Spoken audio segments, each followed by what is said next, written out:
Alvin Gani namaku. Terus dari ikut garda pangan itu dari 2018 akhir.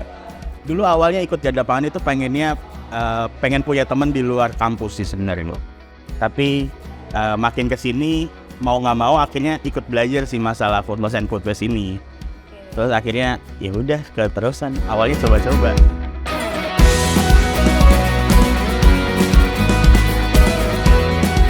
Kita itu masih punya mindset yang kayak mending lebih daripada kurang sih.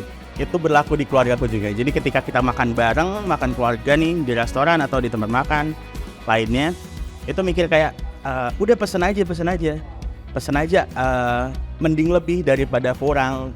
Itu kita itu terkesan takut kurang sih Mbak awalnya. Mindsetnya itu ketanam banget sama kita sampai gede. Akhirnya kalau mending ya udah banyakan aja, nanti pasti kemakan juga. Tapi perut kan kapasitasnya terbatas ya. Gak tahu kalau aku sendiri.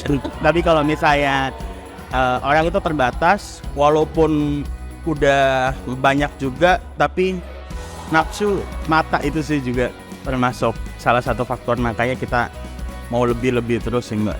Terus yang nggak kita tahu, pas aku terjun juga ternyata masih banyak banget sih orang yang hal kecil menurut kita itu gede banget menurut mereka. Mungkin kalau misalnya aku awal-awal nggak ikut garda pangan kayaknya nggak tahu deh ya. Kayak ya udah sih makanan nanti dibuang ya udah. Terus ketika pas waktu ikut garda pangan mau nggak mau akhirnya belajar sedikit kan. Ternyata kalau misalnya makanan yang nggak kita habisin nih di piring kita terus tertumpuk di TPA, itu bakal mengeluarkan gas yang namanya metana. Jadi metana itu sangat bahaya, bahkan 30 kali lebih bahaya dari karbon dioksida. Itu bisa, bahkan dulu aku pernah baca juga sama lihat video juga. Jadi tuh 2014 atau 2015 itu 2004 sorry, itu ada kejadian TPA Louis Gajah yang meledak. Jadi itu karena akumulasi gas metana yang terlalu banyak tertumpuk di TPA, akhirnya meledak, terus ngebuat orang-orang sekitar itu tertimbun.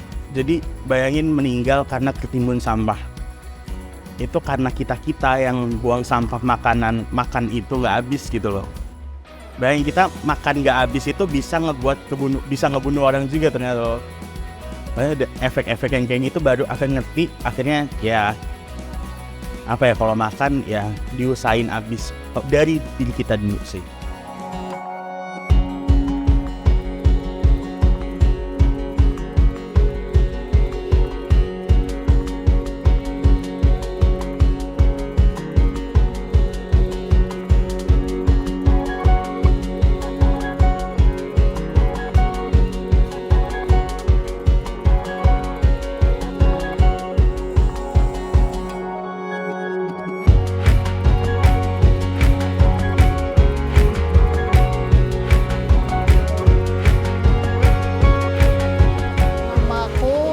Fadila Putri, aktivitas sekarang lagi kerja.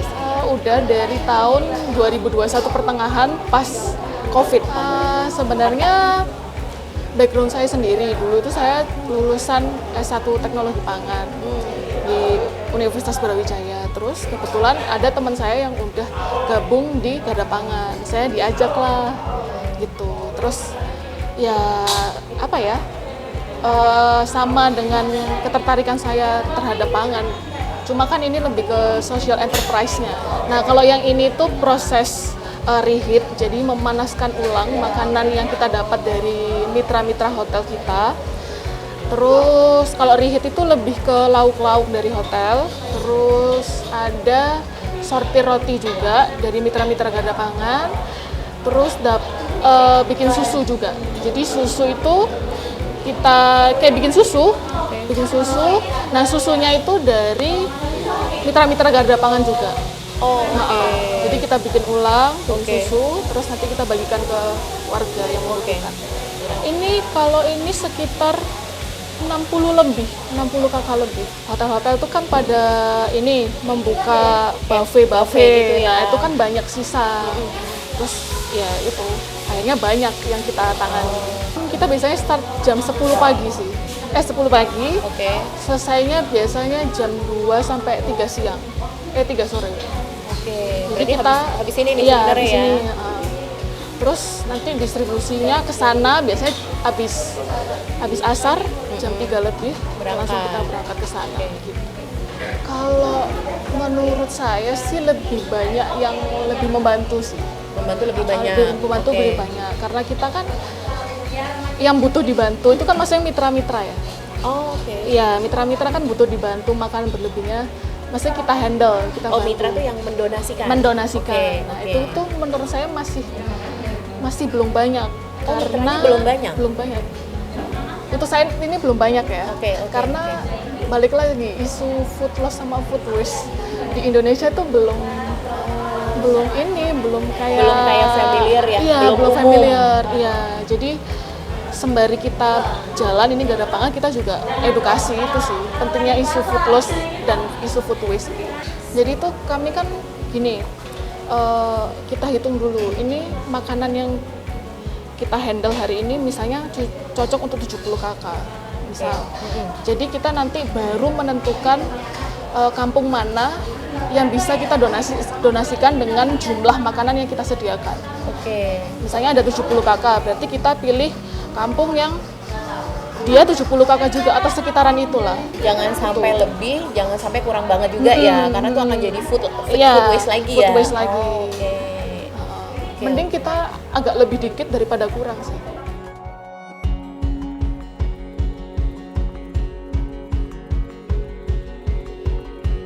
Dan harapannya untuk kita masyarakat luas ini ya lebih aware aja sama isu sampah makanan ini ya, karena sejauh ini kan isu food loss and food waste kurang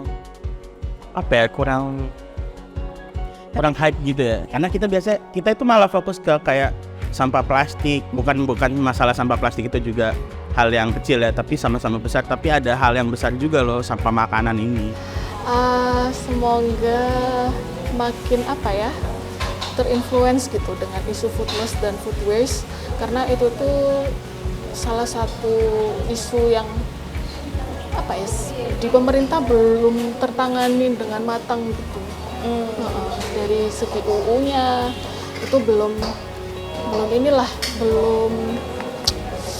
belum bagus sih menurut saya. Masih banyak yang harus ditingkatkan.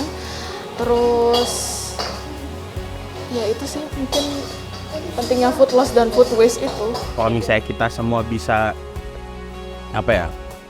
menghabiskan makanan, terus kita bisa memperhitungkan makanan apa yang kita beli, kita bisa bikin meal wrap itu dalam waktu 1 minggu ke depan misalnya, itu juga bisa menurunkan angka sampah makanan juga sih sebenarnya. Kalau misalnya ada makanan berlebih bisa kita bagi, kan kita ngebagikan juga Mbak ya, happy juga dong kalau misalnya kita dapat pahalanya, kita dapat sosialnya juga, kita berinteraksi sama orang. Terus dari segi ekonominya juga sedikit kebantu tuh, walaupun makanan berlebih dari kita. Regulasi pangan yang belum perlu ditingkatkan lagi pemerintah.